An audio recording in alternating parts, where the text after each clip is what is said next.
and gentlemen, my name is Mateusz, and I have this privilege to host today's meeting on behalf of Abram International. I'm an HCP registered paramedic and director of Abram International Limited, where our main services include providing consultation for applicants and navigating them through the process of registration to the HCPC. I would like to welcome our guest, Patryk, who will share more about the characteristic of the work and environment of physiotherapist job in the UK, and also Vijay, who will tell more about his experience of studying in UK, applying for a job in UK, and developing his career through. And also my right hand in this company, my wife Zofia, who is an expert in also registration in the process of registration to the HCPC. I'm sure it's going to be an exciting time with full of knowledge for interesting facts. So please do not leave us. Please stay with us.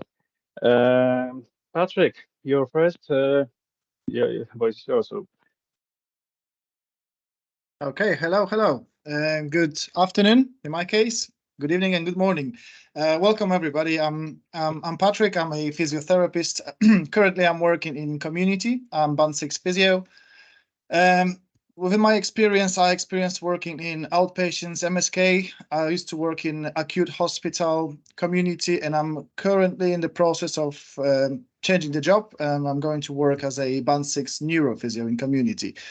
I would like to share my experience as a foreign physio who came to UK.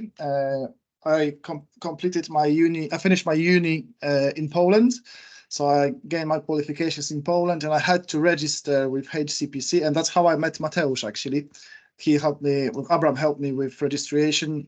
It went really nice and smoothly with them, and since then I was rotating quite a lot. As a physio, I was gaining my experience as a Band 5 junior physiotherapist, and since few years I'm a static senior, and I'm taking a part in my team in recruitment. I'm recruiting staff, and I'm also, as a hobby, I'm going for the interviews. So quite often, I like to challenge myself and try myself with different interviews on different levels as well. I believe it's a good practice and a good exercise as well to build up your confidence and to see what you can expect. And every interview, each interview is slightly different and gives you more and more experience. There is few topics I would like to cover today. I would like to talk about type of jobs in physiotherapy. What can you do as a physiotherapist in UK? Very briefly. What sort of fields we've got to choose or what would like to specialize. I would like to talk about banding, how it works in UK, because it's not every country's got the same way of pay and the same way of responsibilities for physios. So I would like to explain that a little bit, what that means, because I remember myself when I applied for a job in UK, I wasn't sure which bands am I supposed to apply. So I'm going to talk about it. I'm going to explain as well rotations, what that means, how it works, and what can we gain for that, and benefits, and why is it worth doing. And I would like, at the end of my speech, I would like to talk about career progression. So what can we do? Where can we go later on once we are up and running, as a physios? What can we do next? What's the next step? And on that stage, I'm going to hand it over to Vijay. Vijay is at the moment doing his course at the university, and he's doing his another master's, and he's going to become ACP, Advanced Clinical Practitioner, which he will talk about more. So that's one of the career progressions. Okay. So we've got some experience in our country, or we are straight after university. We want to come to England, and we're thinking, oh, what can I do? I'm specializing in one field, for example, neurology. Do I look for a job in neurology? You can do. which is fine. But you need to remember, even if you've got 10 years of experience, you still don't know the system. You still don't know NHS system, and that's it. This is very important bit to apply for the senior role, to know the system, how the policies works, how the system works, and basically to learn the NHS. That's why we've got different banding, which are different levels of physiotherapist. Let's start with banding. Qualified physiotherapist starts from band 5. It used to be called junior physiotherapist. Band 4s and band 3s are people who are not qualified but can work as a therapists. They can't call themselves physios. They're called therapy practitioners or therapy assistants. They're doing the job prescribed by physiotherapist, but they can't make their own decision about the patient's about the rehabilitation. Okay, so when we are applying for a job, even if we've got some experience before, I would suggest to apply for band 5 role, even to start as a junior, because the first thing is you are going to be responsible for your own caseload. You're not responsible for anybody else. Band 5 physiotherapist is a qualified physio, so it's fully independent. Is allowed to make their own decisions, but the difference is he's managing his own caseload. So that's your responsibility to look after your patients. Once you're applying for a job as a band 6 physio, you're becoming a senior.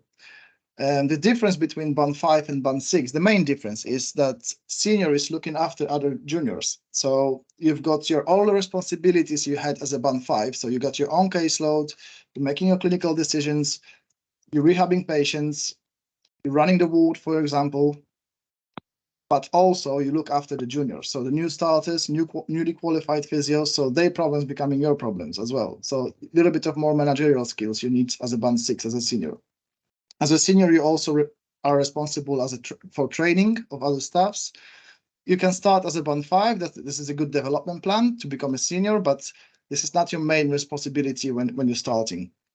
So senior therapists looking after their own caseload plus the juniors. If we're going higher on banding, once you become band 6 and you gain enough experience and you feel ready, you're trained, you can become a leader. You can become band 7. Once you're ready and you are successful during your interview, you're becoming a band 7. There's some different roles. You can be a clinical lead, you can be operational lead. Depends on the team, it depends on the environment. Then the difference again is you're looking after your own caseload, which is slightly smaller usually, more complex patients, more complicated patients which needs a little bit more experience in making the decisions. You need to be able to discuss those cases with other medical professionals, also as a 6 and 5 as well. But in this case, you are responsible, plus you're managing the whole team. So not only band 5, who's underneath you, but you're managing all the band 6s, all the therapy assistants, whole your team is under you. So you're becoming a manager and physiotherapist. So that's kind of 2 jobs together, which you need some experience. And obviously you need to know the NHS. And policies, that's what's very important thing. So my suggestion to every physiotherapist who's coming into the UK, even if you've got some experience, and even if you are experienced physiotherapist, is to start as a 5, even for half year or about the year. I know the pay is a little bit less, but because of the responsibilities you've got as well. This is, as a band 5, this is the time when you can learn and you can improve yourself and you can develop as a physiotherapist to become a senior. I've met lots of people who actually got the job straight away as a seniors, which is fair enough. It depends on the interview. It depends on the people who are interviewing you. They might make a decision. That's fine. We can apply. We can employ this person. However, it's very often they prefer you to become a 5 first, even for a short period, to become a 6. And talking about banding, I would like to talk about the rotations. What that means. It's very popular here in UK that physios are rotating.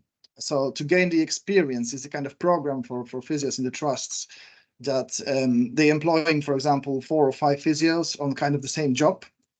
and they are rotating between, let's take for example acute hospital. They rotating between specialties.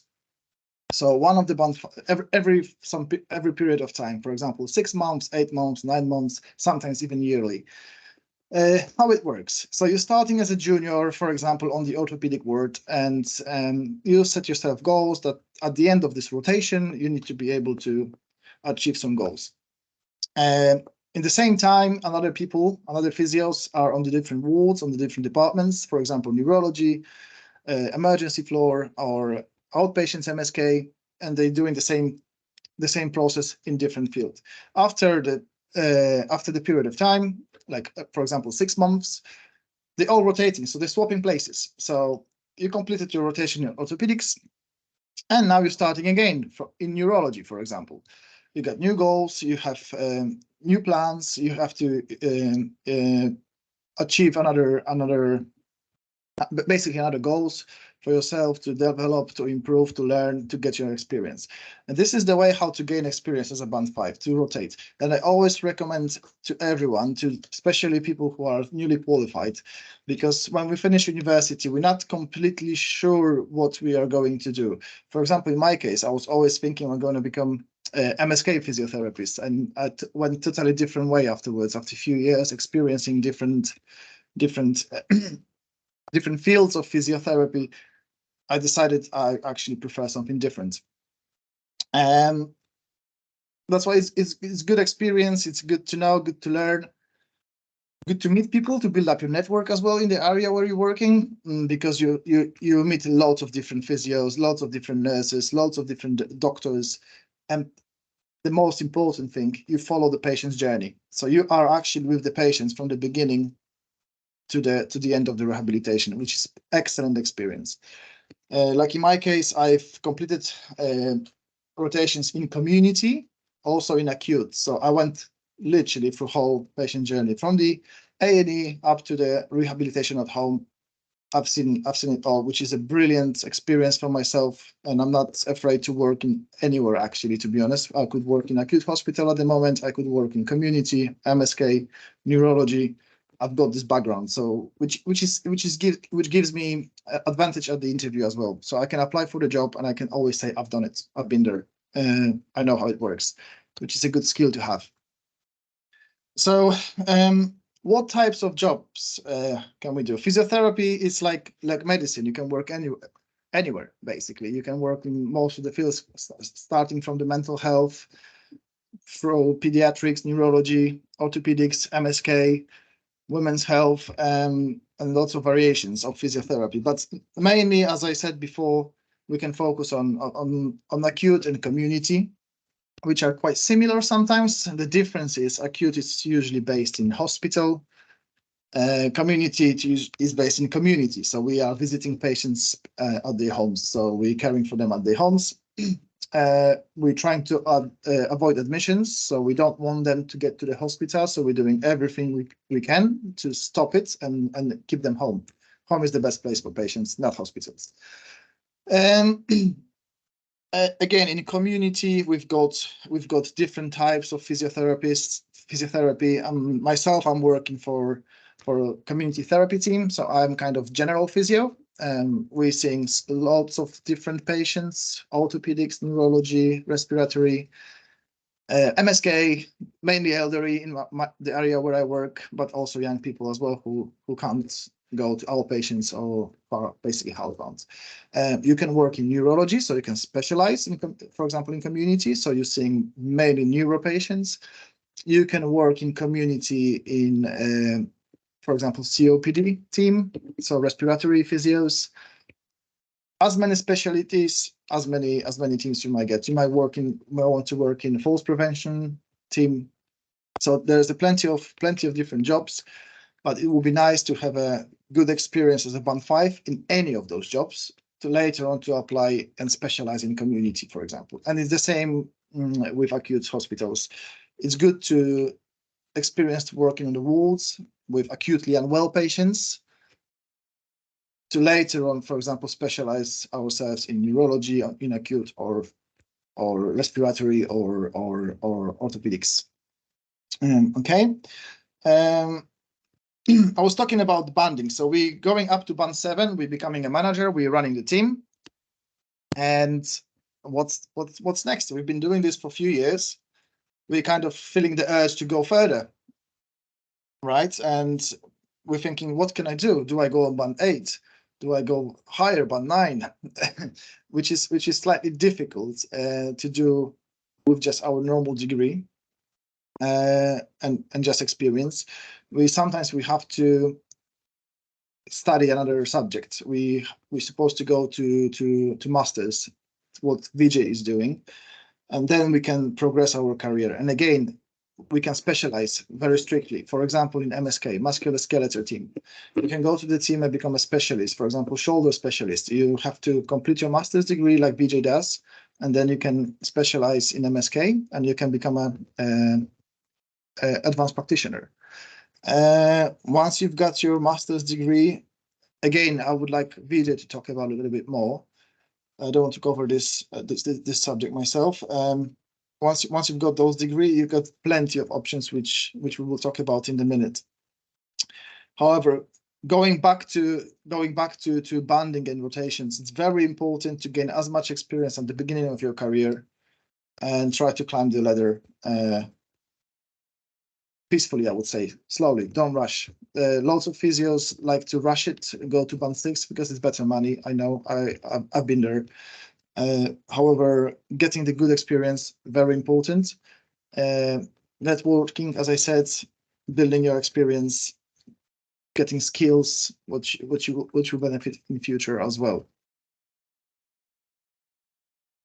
Is 1 year of experience for someone who's from outside the UK and he's already registered with the HCPC. Was it going to be difficult to apply for a job, to obtain the job in the UK?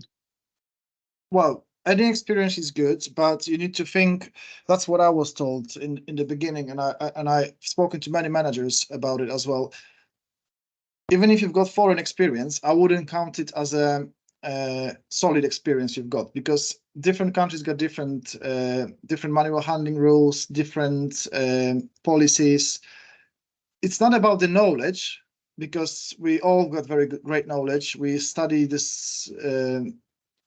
We study physiotherapy really well. We are great. However, it's more about the system. You need to learn the system first. When I came from different country, NHS is totally different than NHS in my country.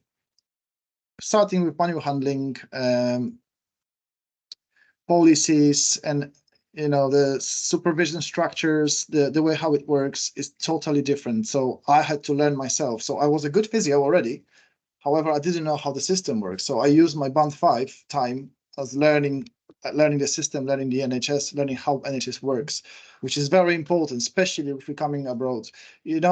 British students, they're lucky because they're having a placements in the hospitals. They learn NHS from the beginning, from the day one at the university. So for them, there's no difference. They can't see another world. We're coming from different countries. So having experience for yourself, good thing, because you got your patient mileage, you know what you're doing, you're more confident. However, I wouldn't count on it when you're applying for a job. So I would say you're starting from the same position like newly qualified physio in UK, which is fair enough. It's fine, absolutely fine. It can give you some benefits at the interview. But again, I wouldn't count how many years experience I've got. I would still apply for band 5 job, because you might really struggle as a 6 to start with. Later on, should be fine, but you have a little bit too much, because you need to imagine that you're going to work as a physio, plus you have to manage other people who's got their own issues, their own problems with their caseload, their own problems with the system, and and that might be a little bit too much to start with. So safe way, apply for 5. You can try 6. I'm not saying no, because you might be lucky, you might get a job, because I've met people like this. I worked with one of my colleagues from Poland. She went straight away from band 6, and she's very good and very successful. She had a very good support from team leads, and yeah, it is possible. However, I would recommend to go as a 5, learn your way through it, and then become a 6 when you're ready. It might take you 6 months, and there you go. And it's easier once you're in the system. Once you're working for the NHS, it's much easier to go through it, to step up. You learn. go to the interviews, you learn, you get the feedback from the interviews. Very important thing when you're going for the interviews, always ask for feedback. Talk to them, to the people who are interviewing you. Let them tell you what went good, what went wrong, what can you improve on, and make a notes of it and try to improve each interview. With the interviews as well, there is it's very tricky because they're supposed to be very honest. There's, everyone is equal and everyone's got the same chances, and sometimes it's question of 1 point, because during the interview you're collecting points. The way how you answer, you collect the points, and you might have a very good knowledge, but on that day you missed something important. It happens. We are all under the pressure, and you didn't get the job because you just lost the point, and there was just one position or two positions, and somebody was just slightly better than you. You didn't get the job, but it doesn't mean you're bad and you're not worthy. You just didn't get enough points. So, which is quite honest thing, and never let it. Don't doubt yourself about it. So if you didn't get the job, don't worry. Carry on. Move on. Next one. Always Okay. during the interviews, we need to. It's like a little test for ourselves, and we just carry on and get the feedback, reflect on it, and move on. Okay, Patrick, thank you for that. I drifted away as always. Of course. Patrick, one more question, because I've got few questions that gonna be definitely for VJ due to his experience. Yes. But I leave it for later. So, dear guests, don't be worried. These questions are gonna be addressed. I've got two more questions for you, Patrick. One is, after getting myself registered as an HCPC physiotherapist, will there be an employer who can or will sponsor me a work visa, basically a family visa, so that I can move to UK to practice? So basically, questions: is there going to be someone who can sponsor the visa? Yeah. Right. We've done a very nice webinar about it, about the applying for the job. I think I mentioned that during this webinar. However, when you look for the jobs on NHS Jobs, on any other website, when you read the job description, there will be mentioned if this trust is offering sponsorship or not. So that's what you need to look at when you're applying for the job. If there's nothing mentioned about sponsorship, it's not worth. Well, it's always worth asking. There's always email address, and you can always ask. But it's very transparent on NHS Jobs that the trust is sponsoring foreign physios, foreign therapists. So then yes, absolutely fine. You go for the interview and they will sponsor you if you're successful. But some of the jobs, some of the trusts, they don't. So you need to keep an eye on it. Yeah, that's the main thing. You need to read the job description that is on NHS Jobs or any other browser. Really true, because as Patrick said, there's going to be information whether they're providing sponsorship or not. Okay, very last question, because Vijay is waiting for his opportunity to share his amazing experience. So that's question is oriented on your experience. Well, I mean, not. What about language knowledge? Since you are from Poland, did you have to master English terminology before applying for a job in UK? Or you were given that term as a band 5 physiotherapist? So I think that that question is related to Poland. However, I think to every country.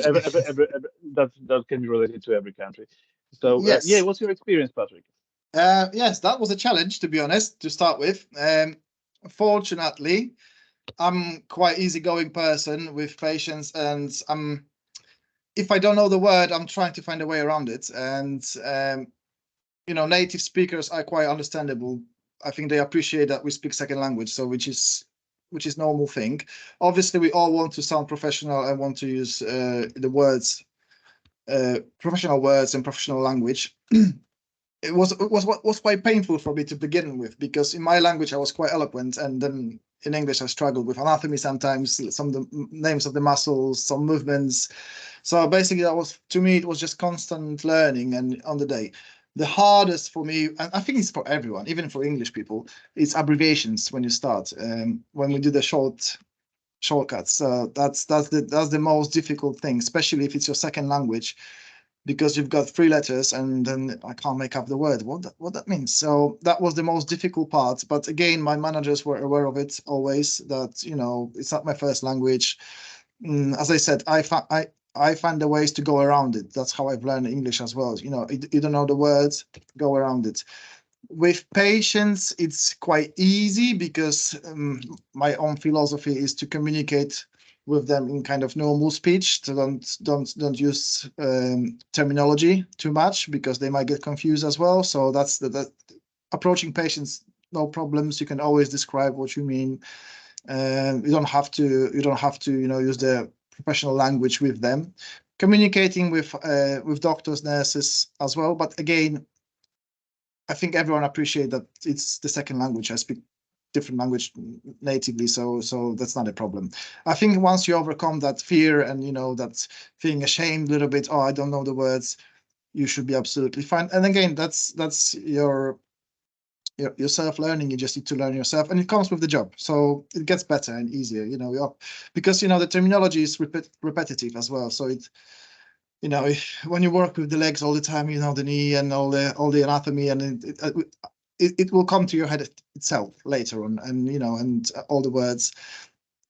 And yeah, and these days we are very lucky, we can use technology as well, so Google will help you as well if needed So sometimes. basically,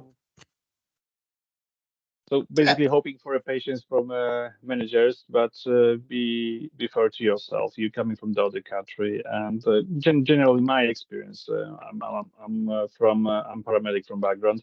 However, I had the same experience. Generally, fortunately, people here in UK are very gentle, very subtle with our approach. They understand we need to get over that barrier, and we're getting over that barrier sooner or later. And if they see that we're trying, they let us go through that barrier. Patrick, I'll let Vijay to speak to share his experience. Okay.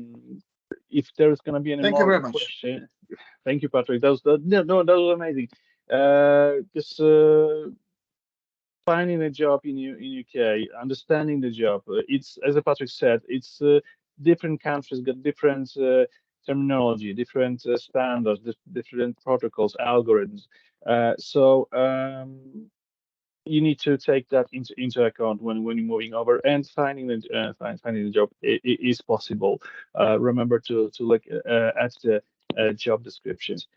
Also here in Abram International, we're going to be covering more webinars. There are some webinars that we still have access to. Patrick did amazing webinar about interview, about application to the NHS. So please contact us if you'd like to know more.